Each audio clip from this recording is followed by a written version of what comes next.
j'ai eu l'opportunité, parce que je suis apiculteur de profession, de pouvoir postuler à une propriété agricole. Et c'est en 1994 donc que j'ai pu acquérir un domaine à la campagne, au sud de Dijon, se trouvait sur un lieu que je ne soupçonnais pas au départ et qui était un lieu historique. Alors, il s'agissait de l'endroit où un grand moine, qui s'appelle Robert de Molème, donc au XIe siècle, avait fondé, enfin au XIIe siècle il le fonde, avait fondé le grand ordre monastique des cisterciens.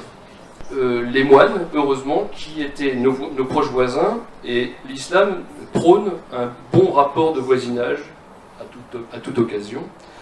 Alors nous sommes allés frapper à la porte du monastère. Je suis allé avec une dizaine de frères habillés en djellaba, c'est-à-dire en froc blanc de laine, et je me suis retrouvé face à des homologues, puisque eux-mêmes étaient avec leur habit traditionnel, et je leur ai demandé de nous prendre sous leur protection en rappelant l'histoire de l'installation de l'islam, tout simplement en Arabie. Il y a eu des persécutions, et très rapidement, une partie des musulmans sont partis se réfugier chez le Négus, donc en Abyssinie. Et vous voyez donc tout ce que doit l'islam lors de son installation aux chrétiens.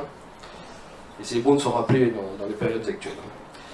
Quand j'ai demandé à l'abbaye de nous prendre sous sa protection, eh bien, le père Domolivier, le père abbé, et très rapidement, il m'a demandé d'établir avec ces moines des rencontres régulières, qui étaient mensuelles, pour parler de nos expériences respectives. Et nous sommes tombés d'accord sur une prière de Grégoire de Nazianze, du IVe siècle, qui s'appelle « Ô toi qui es au-delà de tout nom ». Voilà. Et cette prière, donc, qui est faite d'un certain nombre de versets, et qui dit que la réalité que nous prions est au-delà de toute détermination et de toute appellation possible, eh bien, elle nous réunissait tous. Voilà. C'est sous cette forme-là que nous avons pu pratiquer nos relations réciproques et nos rapports de bon voisinage.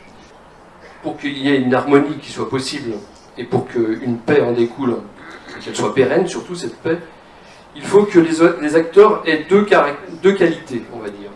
C'est qu'ils soient animés d'une intention droite, c'est ce qui est dit en général, et de bonne volonté. Et il faut ces deux qualités ensemble pour qu'on puisse agir dans l'intérêt de Dieu. Et pour s'en convaincre, je vais citer une dernière fois, cette fois-ci Saint Luc, dans l'Évangile toujours,